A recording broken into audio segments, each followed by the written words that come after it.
Oi, pessoal, tudo bem? Essa é a aula número 5 do nosso curso de mecânica. E na aula de hoje, dentro de cinemática escalar, nós vamos falar sobre o movimento retilíneo uniforme, o chamado MRU, beleza? Então vamos lá. Gente, é o seguinte, o movimento retilíneo uniforme, ele tem uma função, pois a posição do móvel depende do tempo. E por meio dessa função, podemos saber como a posição de um móvel varia durante o seu percurso. Então, dessa forma, os movimentos uniformes são aqueles em que a velocidade escalar permanece constante durante todo o movimento, ou seja, o valor dela não será alterado. Sendo assim, o móvel percorre distâncias iguais em intervalos de tempo iguais. Então é muito importante todo mundo lembrar a velocidade média, que é o deslocamento escalar, ou seja, a distância percorrida, dividido pela variação do tempo, que é o tempo que ele gastou. E aqui dentro do movimento retilíneo uniforme, essa velocidade ela não vai sofrer alteração. O valor dela é constante e, obviamente, tem que ser diferente de zero. Até porque, se a velocidade for zero, significa dizer que o móvel se encontra em repouso. Agora, é também de muita importância você lembrar os dois conceitos que nós vimos na aula número 4, que é a respeito do movimento quando ele é progressivo e retrógrado. Vamos lembrar aí olhando essa figura. Percebam vocês que a orientação positiva da trajetória é para a direita. Então, o veículo que está indo para a direita possui velocidade positiva de 70 km por hora e, pelo fato da velocidade ser positiva, o movimento é progressivo. Agora, o veículo que está indo para a esquerda, ele está indo no sentido contrário da orientação da trajetória. Por isso que a velocidade dele é negativa. E quando a velocidade é negativa, afirmamos que o movimento ele é retrógrado, tá certo? Agora, com esta matéria, né, com o conteúdo de movimento retilíneo uniforme, é possível prever, por exemplo, quantas horas um ônibus levará para fazer uma viagem entre Goiânia e Rio Verde. Para isso, basta a gente ter aí a chamada função horária do movimento retilíneo uniforme. Presta atenção, eu tenho aqui uma determinada estrada e um veículo encontra-se nessa estrada. Naquela situação ali, ele está na posição inicial, quando o tempo inicial é igual a zero. Ele vai sofrer um deslocamento até chegar numa outra posição, que eu defini como sendo posição final, e ele gastou um tempo que eu chamei de t. Para descobrir qual a distância que ele percorreu e qual o tempo que ele gastou, nós vamos utilizar a chamada função horária do MRU, que é essa aí, ó. A posição final é igual à posição inicial mais o valor da velocidade vezes o tempo. Então, para reforçar, SF é a posição final, que é medida em metros. S0 é a posição inicial, que também é medida em metros. V é a velocidade, que é medida em metros por segundo. E T é o tempo, que é medido em segundos. Para reforçar um pouquinho aí e ter compreensão melhor da função, né, da equação, presta atenção nessa tabelinha aí. Eu vou colocar algumas funções e eu quero separar quem é a posição inicial S0 e quem é o valor da velocidade e qual é o tipo de movimento que ele executa, se é progressivo ou retrógrado. Presta atenção na primeira função. Olha lá. Posição final é igual a 10 mais 4t. Se você fizer uma comparação da equação original com a equação que o exercício forneceu, percebam que o número 10 está no lugar do S0, ou seja, a posição inicial é de 10 metros. E o número 4, que é a velocidade, está no lugar da letra V, né? Então, o valor da velocidade é 4 metros por segundo. Como o valor da velocidade é positivo, significa dizer que o movimento ele é considerado progressivo. Agora, nós vamos fazer aí, né, vamos treinar aí com mais 4 equações. Olha a próxima. A posição final é igual a 30 mais 2t.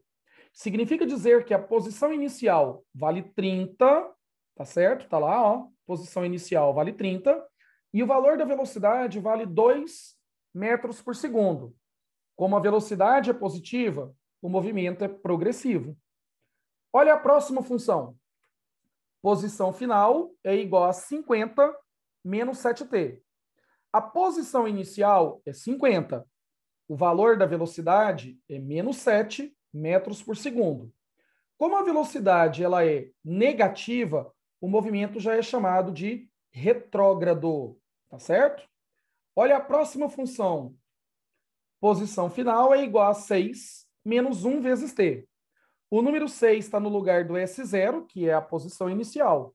Então, a posição inicial é de 6 metros, e o número menos 1 está no lugar da letra V, ou seja, o valor da velocidade é menos 1 metro por segundo. Como a velocidade é negativa, mais uma vez o movimento é retrógrado, tá certo? Vamos aí para a última função. A posição final é igual a 9 vezes t.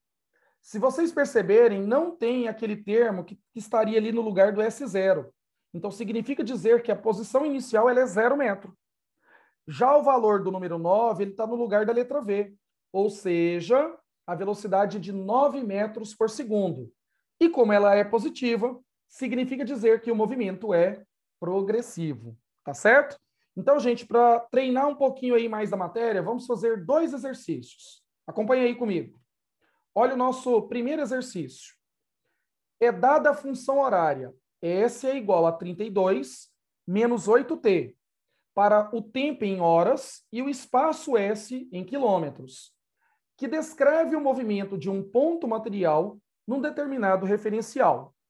Os espaços S são medidos numa trajetória a partir de um marco zero. Os instantes t são lidos num cronômetro. Determine. Letra A. Qual é a posição inicial e qual é o valor da velocidade. Então, se você observar a função que o exercício deu, a posição inicial está sendo ocupada pelo número 32. Então, a posição inicial é 32 quilômetros. E ele pediu também a velocidade. O número menos 8 está no lugar do V. Então, significa dizer que a velocidade é de menos 8 quilômetros por hora. Letra A está resolvida. Olha a letra B agora, galera. O tipo de movimento, se ele é progressivo ou retrógrado. Como na letra A encontramos que o valor da velocidade é negativo, significa dizer que o movimento ele é o quê? Retrógrado. Todas as vezes que a velocidade for negativa, o movimento é retrógrado. Letra C. A posição quando o tempo for 3 horas. Então, a posição no instante 3 horas. O que eu vou fazer? Eu vou pegar esse tempo de 3 horas e vou substituir lá no lugar da letra T. Então, vai ficar assim, ó. SF, né, que é a posição final, é igual a 32 menos 8 vezes 3. Faça a multiplicação primeiro, hein? 8 vezes 3 dá 24. Então, nós teremos ali, ó, 32 menos 24. 32 menos 24, nós teremos uma posição de 8 quilômetros. Então, quando o tempo é de 3 horas, a posição dele é o quilômetro 8. Tá certo? Olha agora a letra D, o último item do primeiro exercício. O instante no qual o móvel passa pela origem. Pessoal, deixa eu falar uma coisa muito importante para vocês. Todas as vezes que falar passa pela origem, lá no lugar da posição final, que é aquele S lá na equação que foi fornecida, você vai colocar 0. Então vai ficar assim, ó. 0 é igual a 32 menos 8t. Como o exercício está pedindo um instante, então ele quer saber o tempo. O 8t aqui está negativo, passa para o lado de lá da igualdade e fica positivo. Então, 8t é igual a 32. Como o número 8 está multiplicando, ele passa dividindo. E 32 dividido por 8 vai dar exatamente 4 horas. Então, aqui a gente finaliza o nosso primeiro exercício, tá certo? Vamos ao segundo. Olha essa situação, galera. 2 móveis, A e B, percorrem a mesma trajetória e seus espaços são medidos a partir de uma origem em comum. Determine a posição de encontro. Gente, vamos montar a função do A e vamos montar a função do B. A posição do A é de 10 metros e a velocidade dele é de 2 metros por segundo. Olha na figura. Como o A está se movimentando a favor da trajetória, né? Então, dessa forma, a velocidade, né, que é 2 metros por segundo, é positivo. Agora, o móvel B, ele se encontra na posição inicial, que é 40, E como ele está indo contrário à orientação da trajetória, a velocidade dele será negativa. Então, vai ficar menos 4. Então, eu vou montar a função do A. Olha lá. Posição final do A é igual a 10 mais 2t. 10 mais 2t. Agora, montar a do B. Posição final é igual a 40 menos 4t. Menos porque ele está indo contrário, né, à orientação da trajetória. Como o exercício quer saber a posição de encontro, você deve se perguntar, quando é que um encontra o outro? Um encontra o outro quando a posição final dos dois for a mesma. Você vai igualar a equação de um com a do outro. Então, ficou 10 mais 2t é igual a 40 menos 4t. O 4t está negativo. Ele vai vir para o lado de cada equação, então vai ficar 2t mais 4t. E o número 10, que é positivo, passou para lá negativo. 2t mais 4t dá 6t. 40 menos 10 deu 30. Como o número 6 está multiplicando, ele passa dividindo. 30 dividido por 6, o tempo vai ser de 5 segundos. Achei o tempo para o encontro, mas o exercício pediu a posição de encontro. Eu vou pegar esse tempo que nós encontramos e vou substituir em qualquer uma das duas funções que o exercício forneceu. Eu vou substituir lá na primeira, 10 mais 2 vezes, e no lugar do t eu coloco 5. Vamos fazer a multiplicação primeiro? 2 vezes 5 dá 10. Então, 10 mais 10, a posição final vai ser de 20 metros. Ou seja, tanto o móvel A, assim como o móvel B, vão encontrar um ao outro na posição de 20 metros. Tá certo, pessoal? Então é isso. Um grande abraço e até a próxima.